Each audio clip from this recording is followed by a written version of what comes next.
Ты можешь считать, что все уже позади. Что ты справился, пережил, забыл.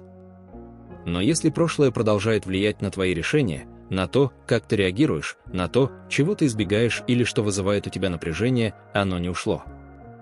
Оно просто стало частью фона, на котором ты живешь. Ты можешь не вспоминать конкретные события, но они проявляются в автоматических реакциях, в том, как ты строишь отношения, в том, как ты относишься к себе. Иногда ты даже не замечаешь, что защищаешься от боли, которую уже не осознаешь. Это не делает тебя слабым. Это говорит о том, что когда-то ты научился выживать, а не жить. Прошлое влияет не только через воспоминания, но и через привычки чувствовать определенным образом. Ты можешь злиться, когда на самом деле тебе страшно. Ты можешь отстраняться, когда тебе важно быть рядом. Ты можешь соглашаться, когда внутри все сжимается от несогласия. Эти реакции не случайны. Они были логичными в тех обстоятельствах, где у тебя не было выбора. Но сейчас у тебя есть возможность остановиться и посмотреть, откуда они берутся. Ты не обязан сразу все понять. Но ты можешь начать замечать. Не анализировать до изнеможения, а просто наблюдать, что именно вызывает напряжение. Где ты чувствуешь, что теряешь контроль? В каких моментах ты чувствуешь себя уязвимым, неуслышанным, неважным? Эти сигналы не враги. Это точки, в которых ты можешь начать возвращать себе себя. Прошлое перестает управлять тобой, когда ты перестаешь его избегать. Когда ты начинаешь видеть, где заканчивается старая история и где начинается твоя настоящая жизнь.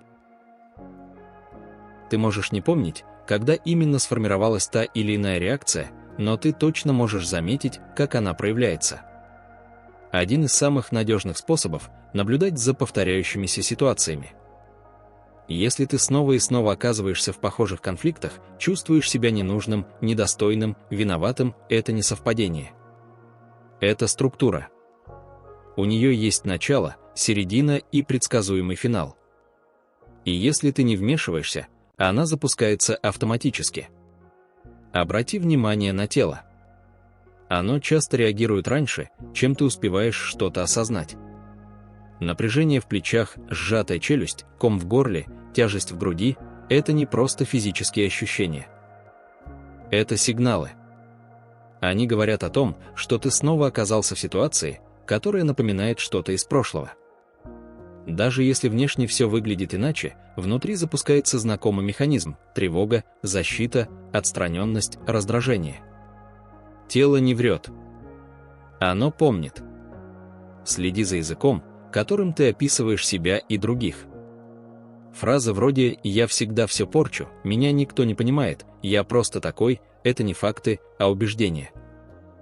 Они не отражают реальность, они ее формируют. Часто эти фразы не твои.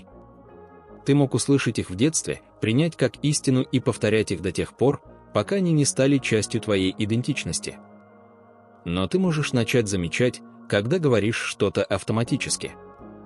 И в этот момент у тебя появляется выбор – продолжить или остановиться. Поведение – еще один ключ.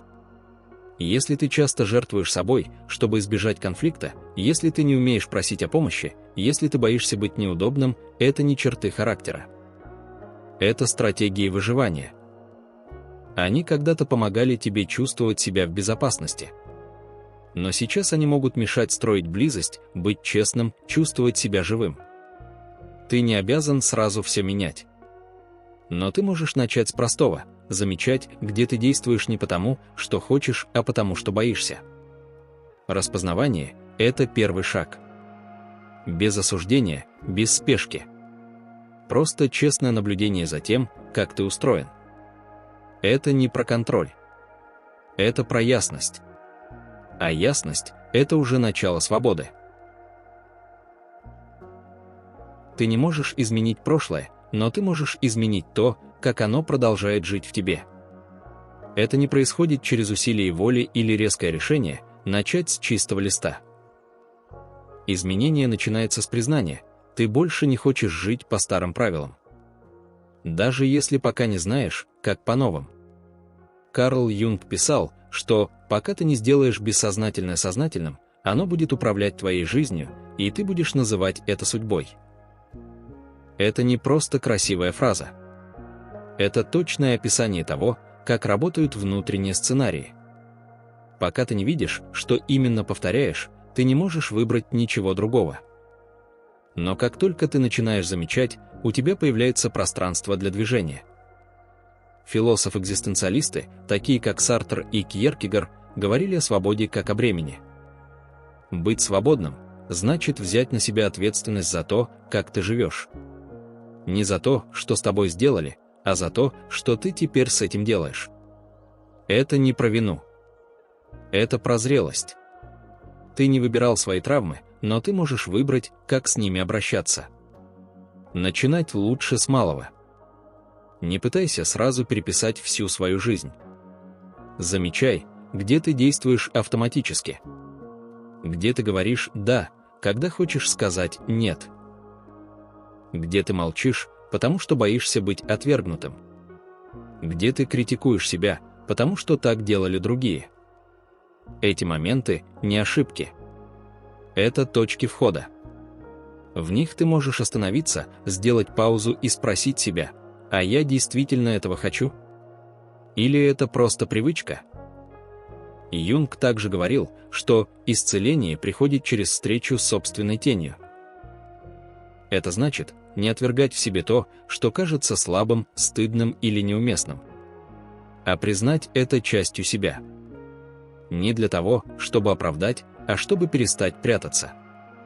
Тень не исчезает, пока ты ее не видишь. Но когда ты смотришь на нее прямо, она перестает управлять тобой изнутри. Философия помогает задать вопросы. Психология – найти ответы. Но главное – это твоя готовность быть честным с собой. Не идеальным, не просветленным, а живым. И если ты уже начал замечать, ты уже начал меняться. Иногда усталость приходит не от количества дел, а от того, что внутри слишком долго живет часть тебя, которую никто не услышал. Это не образ и не метафора, это реальное внутреннее состояние, которое формируется, когда в прошлом не было возможности выразить чувства, получить поддержку, быть понятым. Внутренний ребенок остается не потому, что ты застрял в прошлом, а потому что в какой-то момент пришлось оставить себя, того, кто чувствовал, нуждался, боялся, без защиты и без права на голос. Начать можно с простого, но важного шага – представить, что перед тобой ты сам, только в том возрасте, когда все это происходило. Без масок, без защиты, без привычки быть удобным.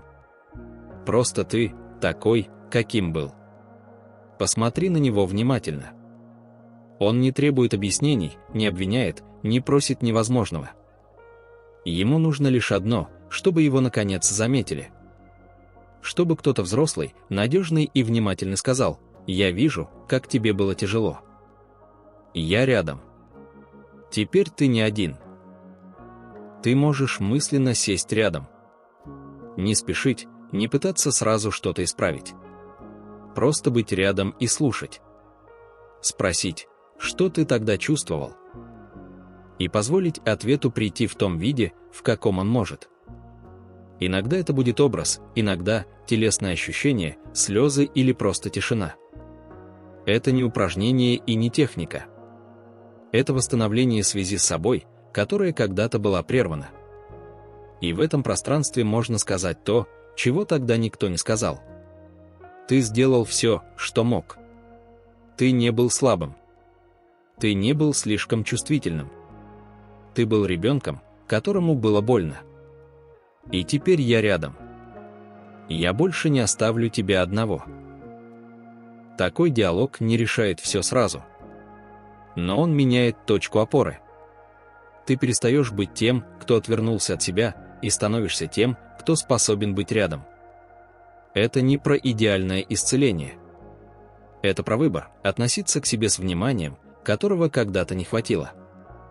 И с этого момента начинается не новая техника, а новая форма заботы, теплая, честная и настоящая. Ты не выбирал, с чем пришлось справляться. Не выбирал, кто тебя учил молчать, стыдиться, бояться. Но теперь ты можешь выбирать, как жить дальше. Не из долга, не из страха, не из привычки, а из уважения к себе. К тому, кто выжил. К тому, кто все это время ждал, что его заметят. Ты не обязан быть сильным все время. Не обязан все понимать, все прощать, все объяснять. Иногда достаточно просто быть рядом с собой. Не отвергать, не исправлять, не торопить. Просто быть. Это уже много. Это уже исцеление. Прошлое не исчезает. Но оно перестает определять тебя, когда ты перестаешь жить в его тени. Ты не обязан быть тем, кем тебя сделали. Ты можешь быть тем, кто выбирает.